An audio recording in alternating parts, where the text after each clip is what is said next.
Buenos días, mis hermanos. Hoy quiero compartir con ustedes una reflexión acerca de la libertad y la responsabilidad cristiana. Esta reflexión la quiero hacer basada en un comentario cortesía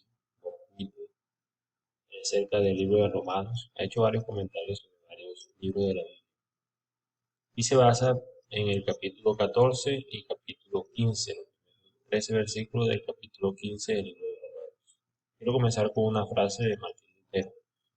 Un hombre cristiano es el señor más libre que todos, sujeto a nadie. El hombre cristiano es el siervo más sumiso que todos, sujeto a todos.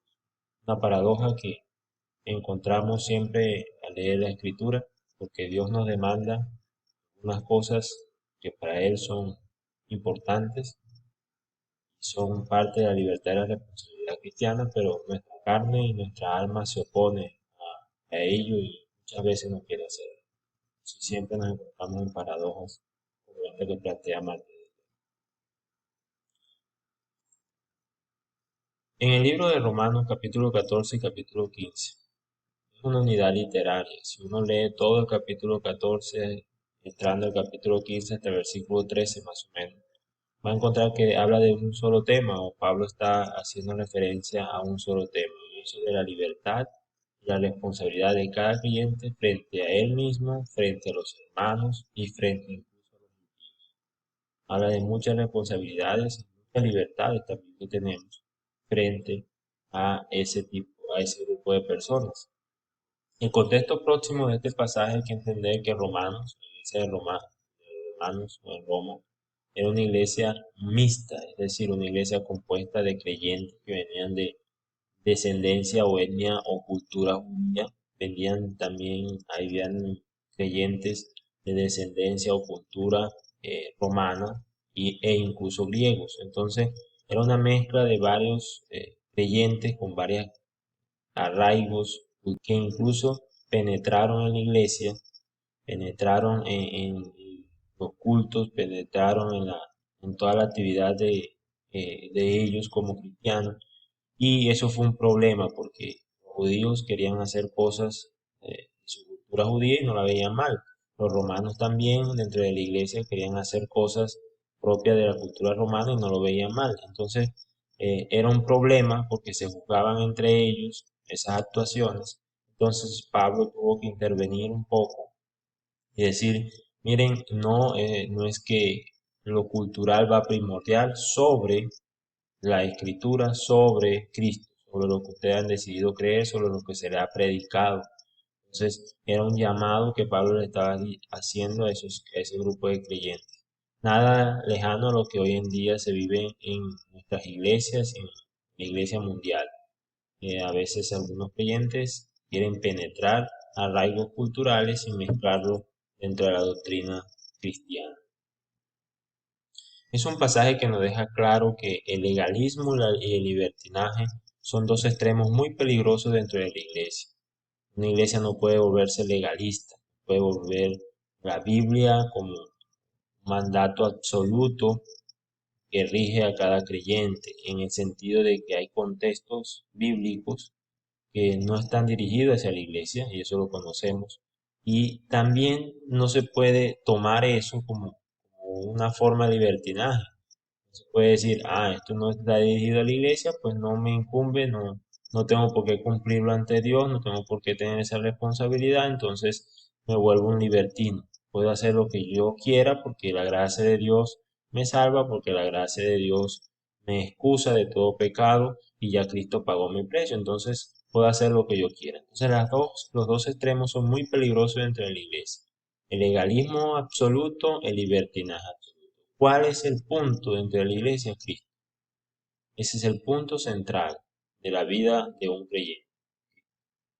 Si se compara este fragmento de la escritura de Romanos capítulo 14, o parte del capítulo 15, con 2 Corintios 12, también hay un aspecto que hay que tener mucho cuidado. Es el aspecto teológico de cada uno de nosotros o la ética de cada uno de nosotros.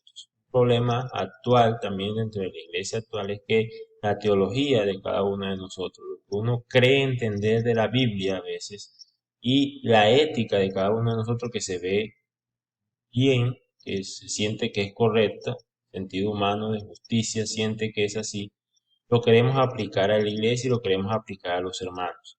Eso a veces se convierte no en un avance, sino en un estorbo. O sea, la teología es un medio para llegar a la escritura, pero no es la escritura. Y a veces no diferenciamos eso. Entonces creemos que el que se avanza en teología es el más espiritual y es el que mayor conoce la escritura y el que más las aplica, no necesariamente. Una vez leí a un autor y decía que la teología en él se había convertido muchas veces en un obstáculo para entender realmente el propósito de Dios en su vida. Entonces, a veces la teología se convierte en eso. No es que la teología sea mala, es el vínculo para conocer quizás un poco la escritura, pero no se puede volver la escritura dentro de un creyente y menos tratar de aplicársela a otro creyente porque considera que es lo correcto. Hay que tener mucho cuidado con eso. Nuestras acciones son llevadas ante Cristo. También Pablo, en medio de eso, ustedes leen un texto que recitamos mucho y que todos conocemos, que todos vamos a ir ante el tribunal de Cristo. Pero ¿por qué está ahí en Romanos 14? Por ese mismo problema que había ahí, de juzgarse unos a otros. Entonces, Pablo inserta en ese contexto, ese versículo, le dice, miren, realmente quien tiene derecho a juzgar es Cristo. Todas sus actuaciones hacia sus hermanos van a ser juzgadas ya.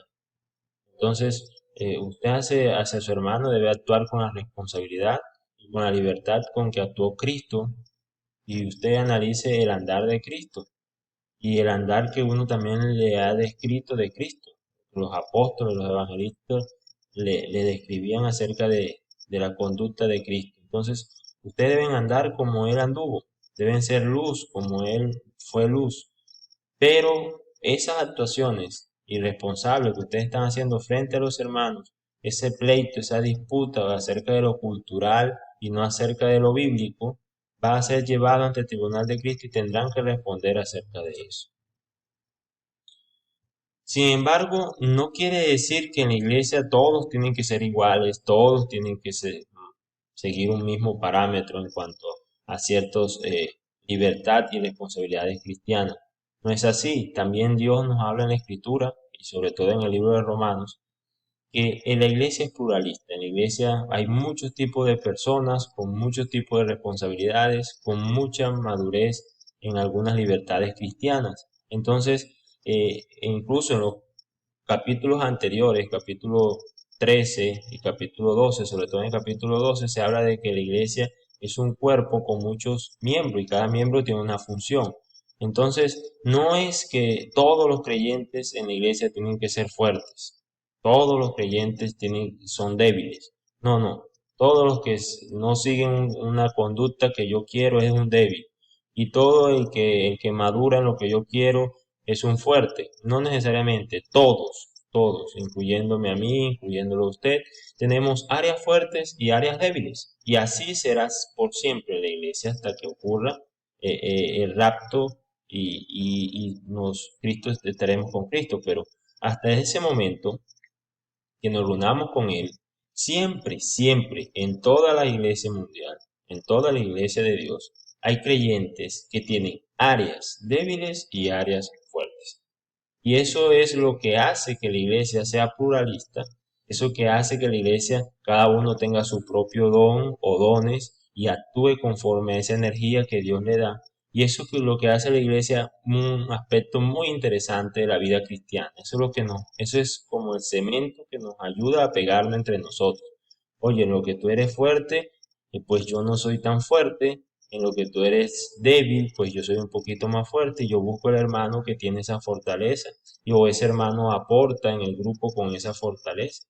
Y eso es lo que nos da cierta libertad de movernos en el mundo cristiano, pero también nos genera responsabilidades frente a Dios, porque es un don que Él te dio o es una capacidad que Él te dio para ser utilizada dentro de la iglesia. Entonces, muy interesante y muy chévere también, muy bueno, nos llena de gozo saber que los hermanos, entre todos nosotros, somos de cierta forma capacitados en algunas áreas por Dios, pero también nos deja debilidades. Esas debilidades que a veces actúan como aguijones, decía Pablo. Entonces es muy interesante y la iglesia debe ser así, es pluralista en general.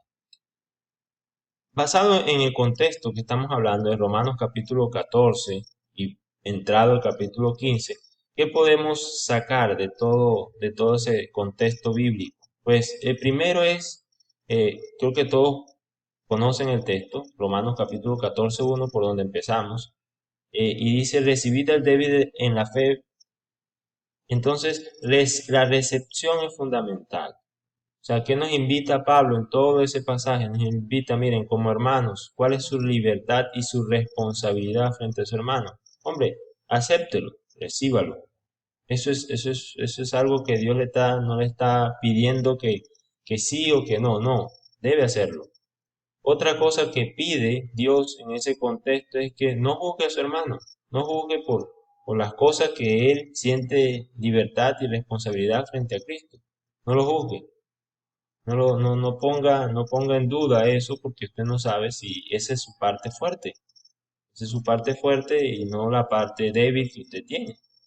Otro aspecto mental que se toca en el capítulo 14, desde el 13 hasta el 23, es que el amor es más importante que la libertad personal. O sea, yo puedo tener mucha libertad también. Entonces, mire la paradoja. Yo soy libre y soy responsable frente a Cristo, pero eso no es primero frente al amor hacia mi hermano. O sea, el amor hacia el hermano, el amor hacia esa persona que Dios también salvó y que Cristo pagó su precio, es por encima de la libertad que yo pueda tener y la responsabilidad que yo pueda tener frente a Dios en un área donde yo me considere fuerte.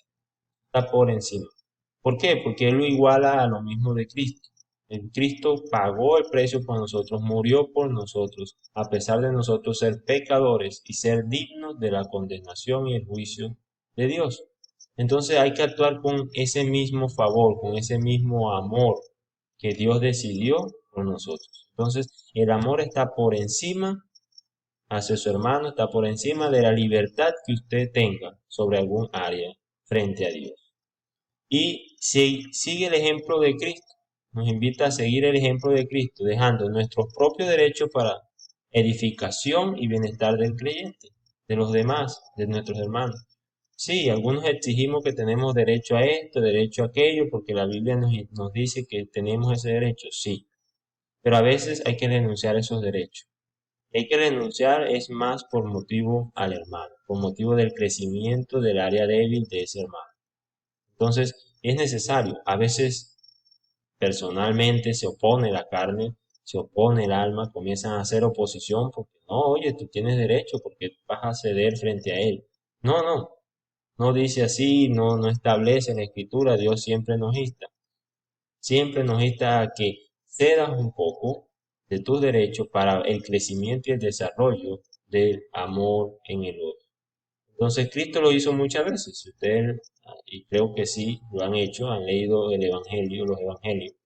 Era la posición siempre de Cristo. Muchas veces se dio el derecho, muchas veces se dio el derecho como Dios, se dio el derecho como hombre de conducta intachable, se dio el derecho como un hombre que nunca había pecado. Todos esos derechos los cedió por motivo de nosotros, por motivos de sus discípulos, en ellos merecían que no se pusiera él por encima de él.